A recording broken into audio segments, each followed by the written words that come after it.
أعوذ بالله من الشيطان الرجيم بسم الله الرحمن الرحيم الذين آتيناهم الكتاب يتلونه حق تلاوته صدق الله العلي العظيم السلام علیکم ورحمۃ اللہ وبرکاتہ لے حاضر ہوں ایک بار پھر میں آپ کے سامنے آپ ہی کے لیے الحمدللہ کل ہم نے تو کے بارے میں پڑھا آج ہم ذوق کے بارے میں پڑھیں گے میرا نام ہے فیصل خان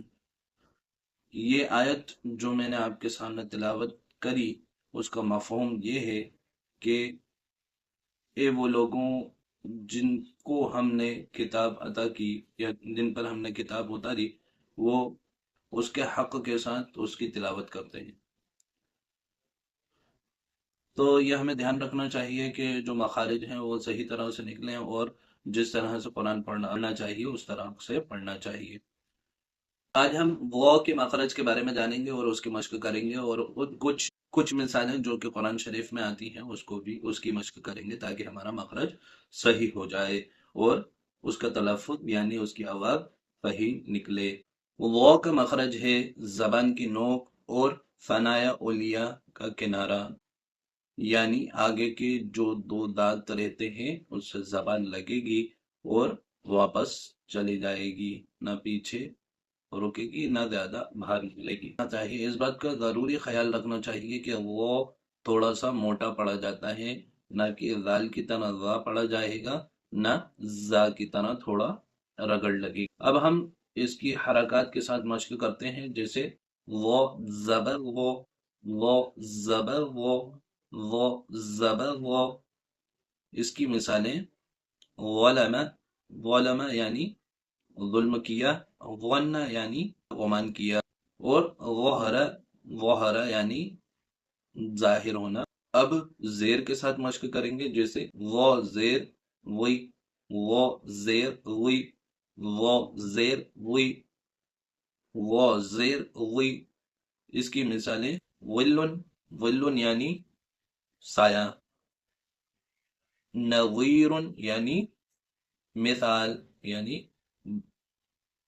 نمونہ یا ایگزامپل اب ہم ذو کی پیش کے ساتھ مشق کریں گے جیسے وہ پیش وہ پیش وہ پیش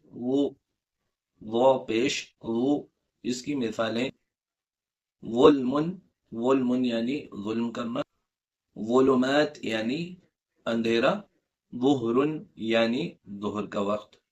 اب ہم جب وہ ساکن ہوگا اس کے ساتھ مشق کریں گے تاکہ ہمارا مخرج صحیح اور مضبوط ہو جائے جیسے حمزہ وہ زبر او حمزہ وہ زبر او حمزہ وہ زبر او حمزہ وہ زیر او حمزہ وہ زیر او حمزہ وہ زیر او حمزہ وہ پیش او حمزہ وہ پیش او حمزہ وہ پیش او اس کی مثالیں یظہر یعنی اس نے ظاہر کیا یحفظ یعنی وہ حفاظت کرتا ہے احفظ یعنی تم حفاظت کرو اس کی کچھ مثالیں جو قرآن شریف میں آتی ہیں وہ یہ ہیں